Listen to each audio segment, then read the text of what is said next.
Hello everybody, welcome to another video. And today I'd like to do a comparison between two of the same puzzles.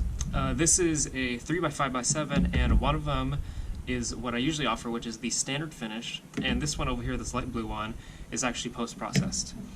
Before I begin, I'd like to just start off by saying that I have moved locations again. I'm back in the university dorms here at UW Seattle, and as a result my setup is a little bit different. I don't really have the space to film like I normally do, which is why you have this angle. I actually have a ledge right above my desk where I can put my GoPro, and just because of everything going on, I don't want to leave and film in a public location where there might be other people. I think I'd like to just stay in my dorm by myself, so that's why you have this angle. And this is probably how I'm going to be filming most of my videos for this year unless I find a better solution.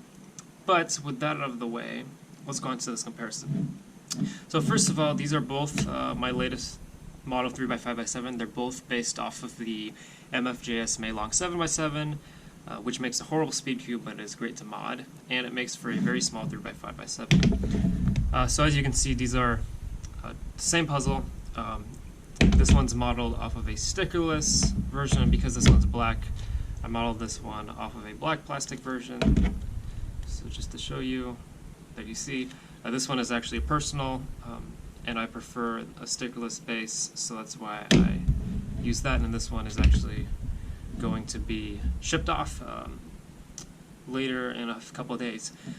I wanted to wait to film this video for when I got stickers for this. Unfortunately, I can't wait to ship this out any longer, so I'm making this video now. Now first, I'm just going to make a couple turns on this puzzle so you can hear the swishes. So first, the big horizontal layers. As you can hear, there's not really much swishing, and that's just because of the way that's 3D printed.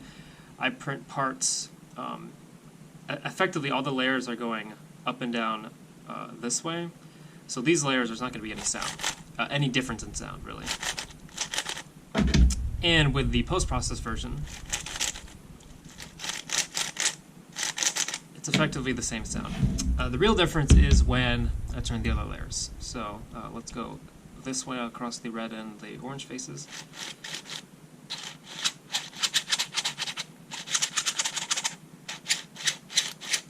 So you can hear that swishing. The turning quality is actually excellent, and in fact post-processing does not affect the turning quality. So if you get a post-processed puzzle, the turning quality will be just as good. In fact, this 3x5x7, the standard version, has excellent turning quality. It feels just like the original 7x7 it's based off of. The post-processed version,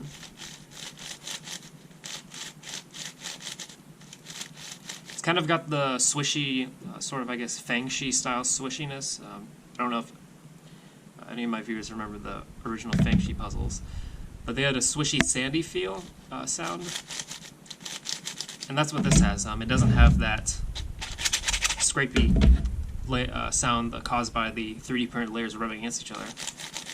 This one is finished, and it sounds just like what a normal puzzle should sound like. That's manufactured. And then, of course, across these layers, same thing. I'm actually sort of pushing them together. I had to turn it just to emphasize the sound. If I turn it normally, it's still there regardless. No matter how hard you push, it's going to be there. However, with this puzzle, there's no sound whatsoever. None of that swishing, I should say, whatsoever. No matter how hard I push, and that's because the layers are basically completely sanded down. So what the primary difference between these puzzles is that this puzzle is printed, the extensions are printed with 0.3 micron layer resolution, and they're not sanded down. And this puzzle is printed on 0.1 micron layer resolution, and 0.1 meaning millimeter. So this is 0.3 millimeters each layer, and this is 0.1 millimeters. And on top of that, I've sanded down the sides of these pieces, so all the edges, all the corners, they have been sanded down. And on this puzzle, I've even sanded down all the sides and faces of these, the center pieces. However, I found that that's actually not necessary. I have a couple other post-process puzzles that I'll be showing off. And So I'll actually be leaving the centers unsanded in future post-process puzzles I do, because it doesn't actually affect anything. The centers don't really cause any sound rubbing against each other just because of the direction that they're facing, and sanding each individual center just adds a ton of time and work, and it's going to have to increase the price drastically. So if it doesn't affect anything, I'm not going to be doing that in the future. So on all my Etsy listings, I've added the post-processed option, which is just an additional fee to compensate for the time it takes me to post-process them. Most of my customers just prefer having the cheaper option. And like I said, these puzzles, the turning quality is no different between them. It's really just the sound, and I know that the sound will... some people are going to want the quieter sound of this puzzle, but for most of my customers, they just want a cheap puzzle that turns really well, and this turns excellently.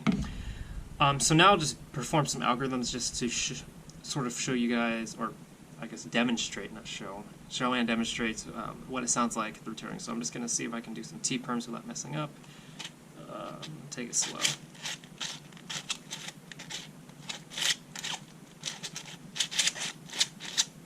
Compared to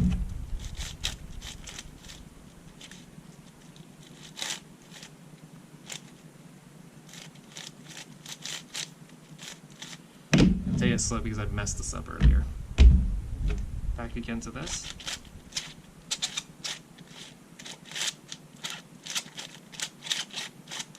And here.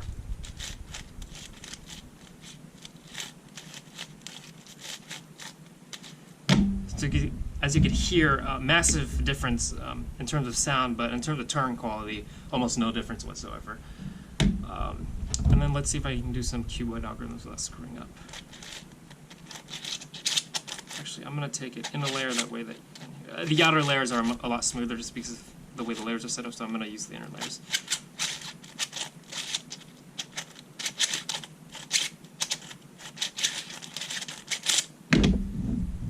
So that was just the center swapping algorithm, and then on this puzzle,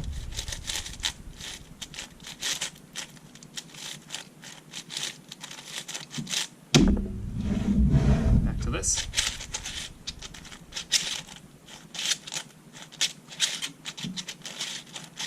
And once again.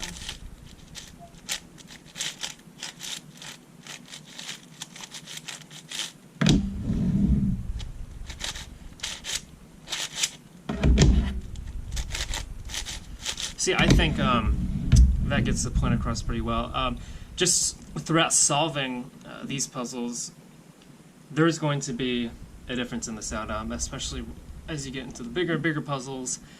It might make a difference in terms of distraction. Some solvers will get distracted by the sound of the swishing. I know that recently Super Antonio Vivaldi did a video on my 10x10x8 and 5x5x9, and on the 10x10x8, he was actually a little bit bothered by the sound, so he might, somebody like him might prefer a post-process puzzle, that way that the sound is eliminated.